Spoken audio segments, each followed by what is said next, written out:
Sindh United party तालके सेवण तरफा अज भानसेदाबाद का सेवण ताईं पुरमन प्यादल मार्च है। असो मुतालबो है तो मंसूर ढंढ जो 1994 का मुकम्मल तबाही के किनारे तक पहुंचाने की शुरुआत की वही वो 2026 ताईं बर्बाद है। मंसूर ढंढ की बर्बादी की पीढ़ जो पत्थर मरूम सैयद अब्दुल्ला शाह वरतो रखियो उन उनके कंटिन्यू लगातार हलाइण के लिए उन जो मोबी पुट सैयद मुराद अली शाह साहब उनके हिन मल ते हलायो आहे।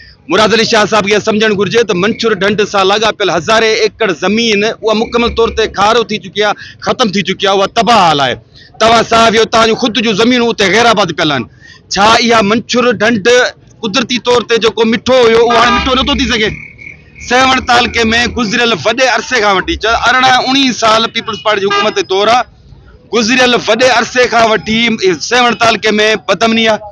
आए डी सिंध यूनाइटेड पार्टी में मुख्तलिफ सियासी समाजी जमायतों एहतजाज कन थियूं, धरना हणन थियूं, मुज़ाहरा कन थियूं, बुख हड़तालूं कन थियूं, को भी खड़तल कोन थो निकिरे।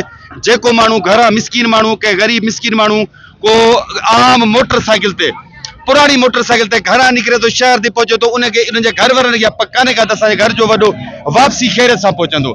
ही तक है मुराद अली शाह जो। हिंदी तक में पब्लिक हेल्थ के तरफा आरो प्लांट मुख्तलिफ तालके के मुख्तलिफ यूसन में तहां सर्वे मुताबिक तो को हिकड़ो आरो प्लांट फंक्शनल कोने को। सब आरो प्लांट ये पे डेड प्यान उन ते जेके घोसड़ू जेके मुलाजिम उन्हनि खे घर वेठे पगार मिलन थियूं। असांजो ओवरऑल मकसद इहो आहे त मुराद अली शाह साहब जो गुज़रियल 12-13 साल खां वठी वज़ीर आला जे मनसब ते वेठल आहे उनखे घुर्जे त तव्हांजो तक बदमनी जे वर चढ़ियल आहे। तहांजे तक जी आवाम के पीअण जो साफ़ पानी कोन थो मिले। तहांजी तक जी आवाम में जो तहांजे तक में जो एशिया जी वॾी मंसूर ढंढ आहे उहा ख़त्म आहे, तबाह।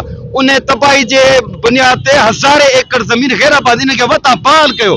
पीअण जो मिठो पानी दियो। तहां सियासी तौर ते भली मुखालत रखो पर तहां खटियल त आहियो न, हिन तक जा नुमाइंदा त आहियो न, हिन तक मां CM ते थियल आहियो न। तंहिंखे असां मुतालबो कयूं था त मंसूर ढंढ खे बहाल कयो वञे, तालके सेवण में बदमनी ख़त्म कई वञे, आरो प्लांट बहाल कया वञनि। ॿी सूरत में अॼु जेको पुरअमन एहतजाज आहे, पुरअमन लांग मार्च आहे, इंशाअल्लाह ताला वधीक पार्टी दोस्तनि सां वेही लाइमल ठाहे असां ॿियो लाइमल ठाहे पंहिंजी जिदोजहद खे टिगो कंदासीं इंशाअल्लाह।